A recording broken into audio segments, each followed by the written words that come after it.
E agora, quando a gente fala de Estados Unidos, não é apenas falar de como que está a colheita norte-americana, mas também a respeito de como que os americanos estão conseguindo trabalhar a sua logística para entregar o que vendem. E por lá, o cenário anda bastante complicado.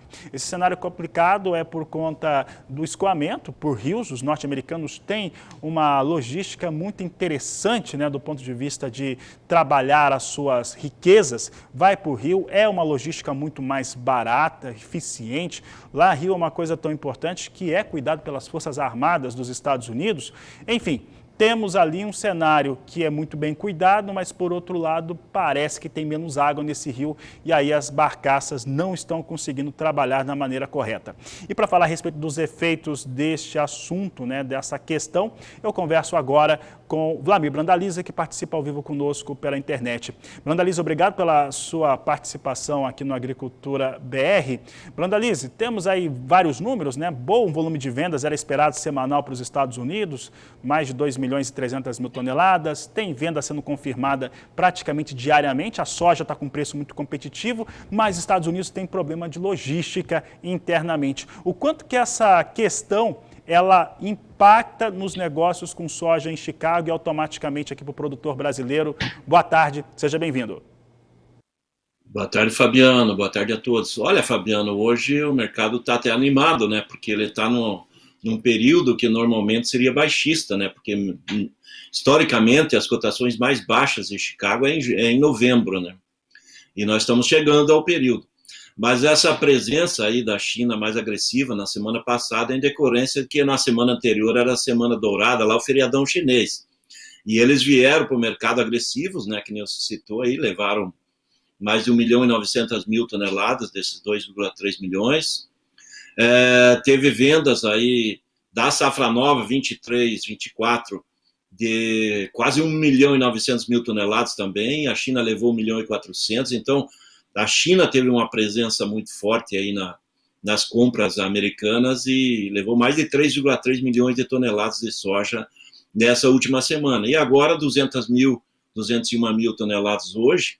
Ela vinha tímida nessa semana, justamente porque ainda está na semana lá da reunião, da conferência do Partido Comunista Chinês, e as empresas chinesas estavam na cautela, mas hoje elas entraram no mercado porque viram que as cotações estão baratas, estão competitivas e voltaram às compras. Então isso foi positivo, aí, dando apoio aí para Chicago.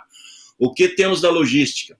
A logística já era esperado que ia complicar esse ano, justamente porque a parte oeste da calha do Mississippi, né, que pega, se a gente olhar os Estados Unidos de frente daqui para lá, o lado esquerdo todo, que é onde que se concentra a parte oeste, norte do cinturão, os grandes estados produtores estão nessa região, eles passaram por um período de safra muito seco, com chuvas muito pequenas, e não deu para avolumar chuva para dentro dos rios. Eles têm, a maior parte do transporte deles é naval, ali por barcaças, que vai até o Golfo do México, desce, né? E esse ano todos os rios ali estão com volume baixo de água, o Mississippi está com volume baixo de água, as barcaças estão tendo que circular com menos volume, porque elas encalham, e isso acaba dificultando aí a logística. Por que a China entrou nesse momento muito agressiva comprando?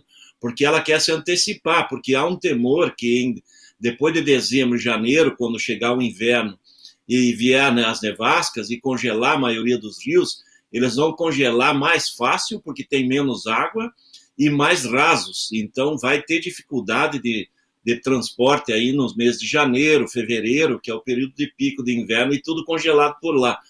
É por isso que a China está agressiva nesse mercado americano aí para se antecipar, né? Não correr riscos. Essa é uma estratégia chinesa e acaba ajudando o mercado, né, Fabiano? Porque o mercado ele tem um suporte bem forte nos 13,5, mas quando ele chega aí no 13,70, 13,80, ele começa já a inverter, porque os chineses voltam ao mercado, exatamente como fizeram hoje, né? Depois de alguns dias fora, hoje voltaram às compras. Bruna Lise, falar um pouco a respeito desse mercado chinês, né, e as dificuldades dos Estados Unidos.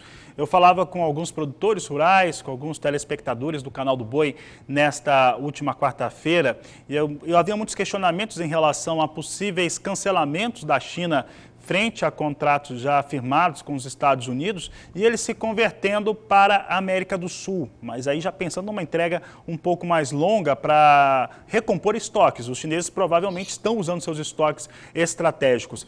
Esse fator é possível que de fato se consolide agora com a relação chinesa? Provavelmente sim, sempre acontece, né? Anos com volumes maiores, anos com volumes menores. E esse ano, em função da dificuldade da logística americana e o custo de transporte americano interno ali para chegar ao porto também mais alto, e soja que foi negociada pelos chineses nos meses anteriores, com valores de acima de 14 dólares e meio bushel, 15 dólares o bushel, nós tivemos momentos até acima, esses contratos eles já estão em padrão que eles podem ser cancelados, porque a multa que vai pagar é uma multa que é inferior à diferença de valores, e aí viabiliza novas compras na América do Sul, né? Ainda tem muita soja para ser embarcada na Argentina, temos muita soja no Brasil, e aqui nós não temos o problema da questão da logística que tem lá nos Estados Unidos, e vai piorar, a tendência lá é piorar, com a entrada do inverno. Essa semana foi uma semana de geadas fortes e não teve chuvas, muito pouca chuva para melhorar os níveis das águas, e a tendência é não mostrar grandes volumes de chuvas. E quando chegar as frentes que poderiam ser com chuvas, é provável que venham nevascas. E isso acaba também não ajudando muito aos níveis da água lá. A China tem que comprar e vai continuar comprando. E certamente o que ela conseguir aqui na América do Sul vai ser puxado para lá, né? E ela teve aquele acordo que ela fez com a Argentina, e a Argentina vendeu aí mais de 15 milhões de toneladas de soja nas últimas semanas, em cima do dólar soja, e quase tudo foi para a China, né, também. Então, ela está buscando alternativa, né, que a China não quer ficar com estoque baixo mais, porque quando começou a pandemia, eles estavam de estoques baixos de todos os grãos, foram pegos de calças curtas, e agora eles estão se protegendo aí, que eles não querem mais correr riscos, né. Bruna Lise, pensando em alguns outros dados que chegam da China, e pensando aqui no Brasil, eu gostaria que você se posicionasse, né, e respondesse para nós se esse cenário atual ele privilegia o Brasil sobre o aspecto de exportação de soja, que é o que a gente está discutindo basicamente, de milho, e em relação às carnes também, carne de frango, carne suína e carne bovina também, se esse custo que está mais alto na China para a produção acaba por trazer ali uma expectativa de se comprar também mais carne, mais do que já está sendo comprado pelos chineses.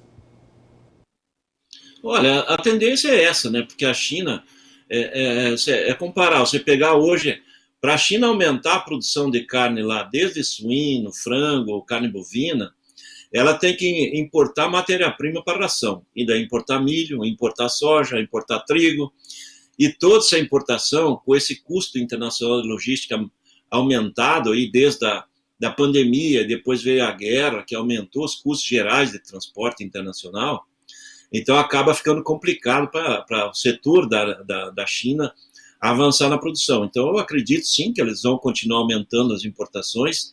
Essas últimas 2 semanas eles deram uma desacelerada, eles compraram menos carne bovina brasileira, compraram menos frango, compraram menos suíno, mas em função de que ainda eles estão com os portos deles lá todos abarrotados de navio chegando. Essa é a questão estratégica em função de não deixar navio parado esperando para descarregar.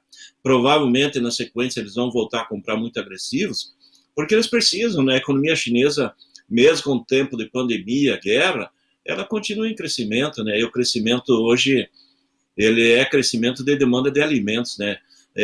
Nós estamos vendo aí que está passando vai passar provavelmente o Xi Jinping aí para o 3º mandato, porque o que ele alegou aí na conferência do Partido Comunista nessa semana lá, é que ele conseguiu fazer com que na China não tenha pobreza absoluta, não tenha mais chineses passando fome, o emprego na China está em crescimento, ele já considera quase pleno emprego, né?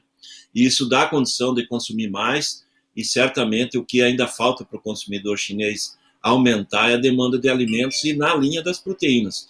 E aí vai desde a carne de frango, suíno e o boi, né, que eles são os nossos maiores importadores.